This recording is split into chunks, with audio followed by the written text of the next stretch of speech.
Hey, so before you even start making bread, I think I wanted to show you a little bit the tools that are the most useful.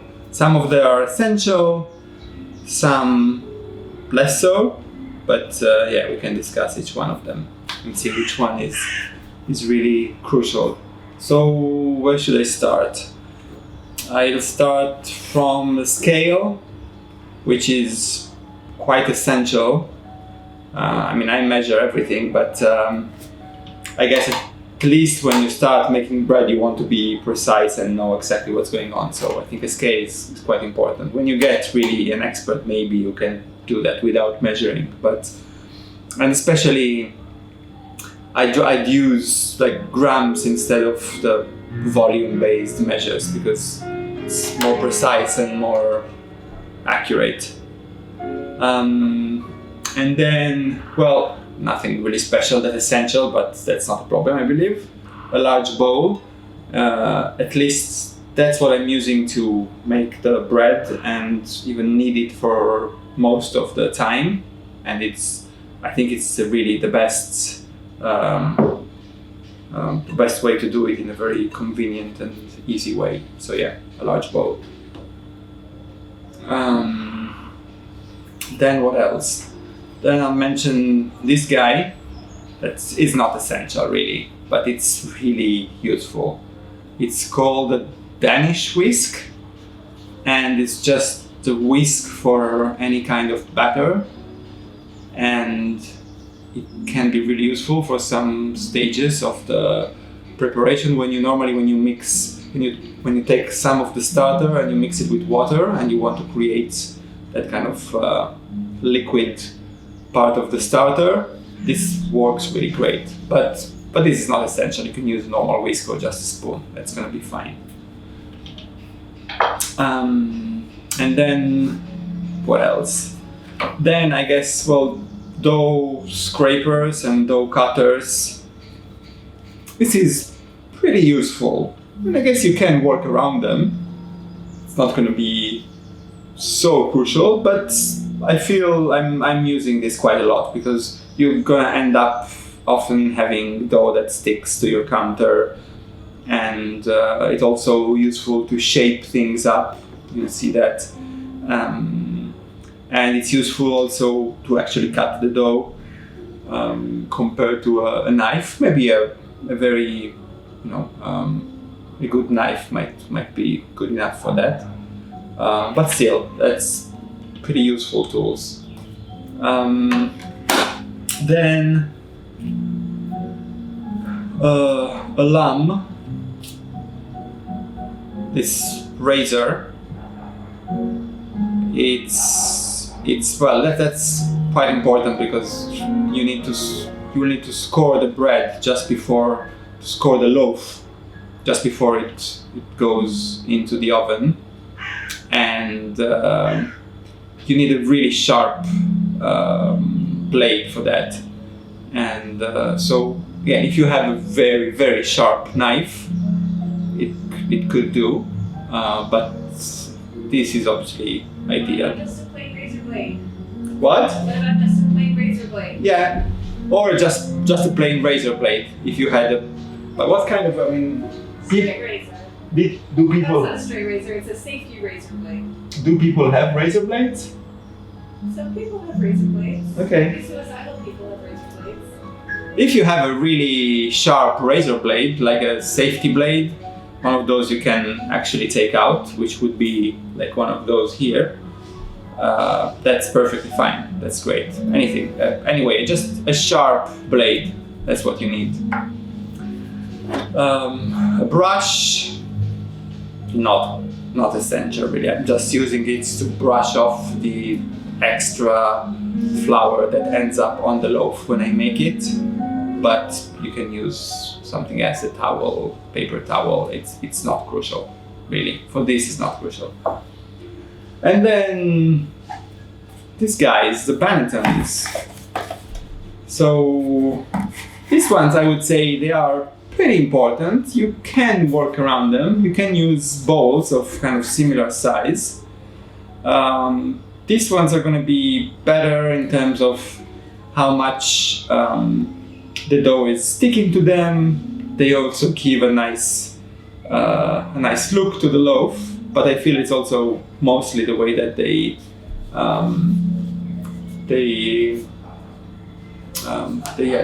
preserve the shape of the loaf without letting it stick too much. Obviously, you always cover them in flour. So yeah, an equivalent size bowl is fine, but this is better.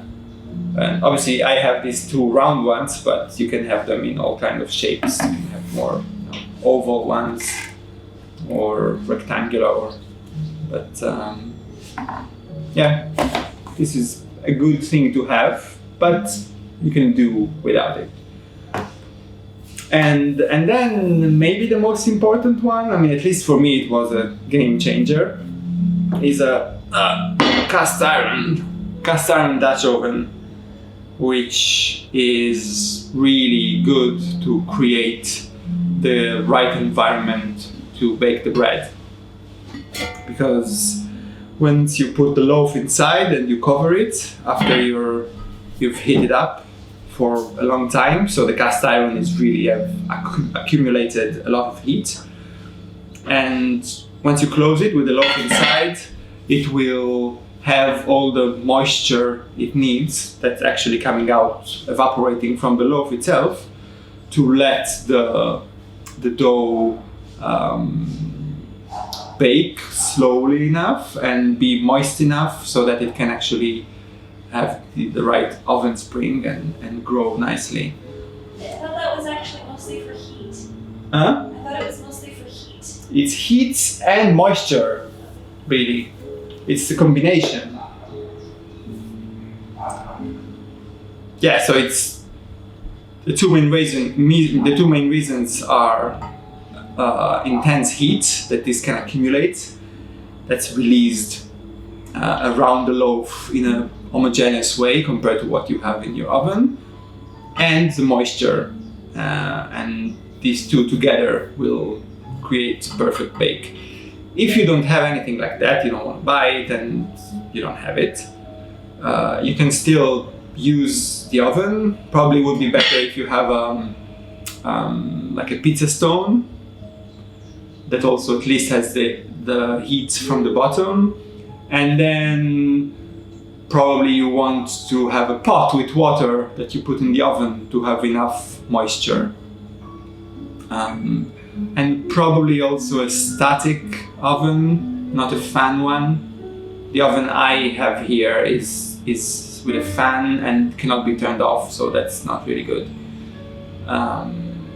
And so yeah, so it can work. It's a little bit trickier, I think. This is kind of an easy way to have really good conditions to bake bread. Otherwise, you totally can do it without it, but it takes maybe time to adjust to find the perfect conditions. And that's it. I would say that's the tools you need. And what else? Now, another thing I wanted to talk about was the schedule for bread making with sourdough.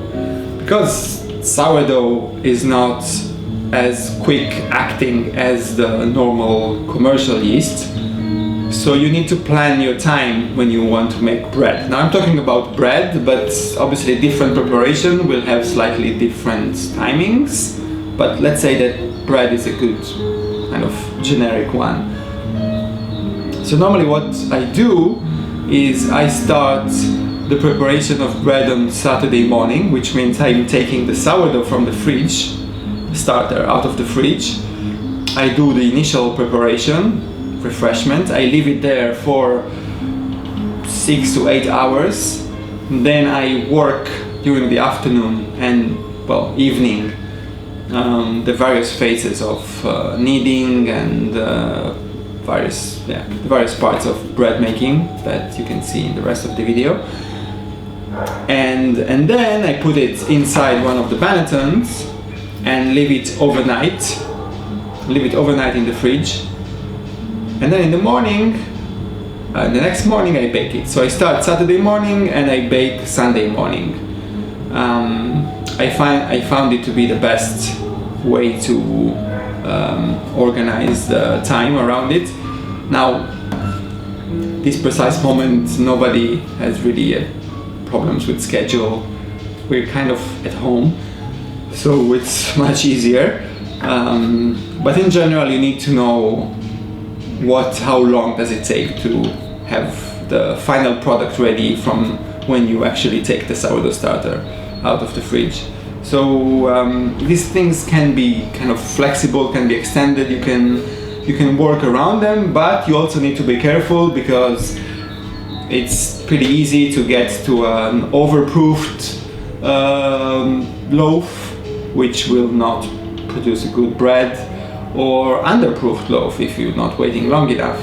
And it depends on many factors: the temperature, the strength of your starter, and these are things you learn by making them. But you can still, you need to be aware of them. And once you kind of learn about them, you can maybe you can understand that you need to use the fridge a little bit more so that it kind of slows down the process and things like that. Because once you have a really active starter, even in the fridge, it will keep proofing. You will see it's totally still still works even at the cold temperature of the fridge. And I think that's what I wanted to say. So I hope this was helpful, and enjoy bread making, and let me know if you have other questions and I'll try and answer. Bye!